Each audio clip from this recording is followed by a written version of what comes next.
AR voice के मुअज़्ज़िज़ दोस्तों अस्सलामु अलैकुम।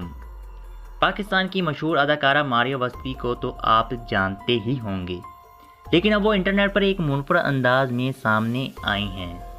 दोस्तों इस वीडियो की मज़ीद तफसीलात में जाने से पहले इस वीडियो के नीचे बने सब्सक्राइब बटन पर क्लिक करके चैनल को सब्सक्राइब कर लें, ताकि आइंदा जब भी कोई मालूमाती वीडियो इस चैनल पर अपलोड की जाए तो वो आप तक पहुँच सके। तो दोस्तों स्क्रीन पे कुछ आपको तस्वीरात शो हो रही होंगी। इनको देखकर आप खुद अंदाज़ा लगा सकते हैं कि मारिया किस अंदाज में सामने आई हैं। दोस्तों आप तस्वीरात में आसानी के साथ देख सकते हैं कि वो अपने दोस्त के साथ शराब पीती हुई नज़र आ रही हैं। इससे पहले भी इनको इस किस्म की सरगर्मियां करते हुए देखा गया है। मिसाल के तौर पर आज से 1 साल पहले इनकी थाईलैंड के साहिलों पर बरहना नशे की हालत में कुछ तस्वीरात वायरल हुई थी और लोगों ने इन्हें सोशल मीडिया पर काफ़ी ज़्यादा तनकीद का निशाना भी बनाया था। लेकिन अब जो मारिया वास्ती की तस्वीरात वायरल हुई हैं वो आप इस वीडियो में देख सकते हैं कि कैसे एक अदाकारा एक असामी मुल्क में ये काम कर सकती हैं।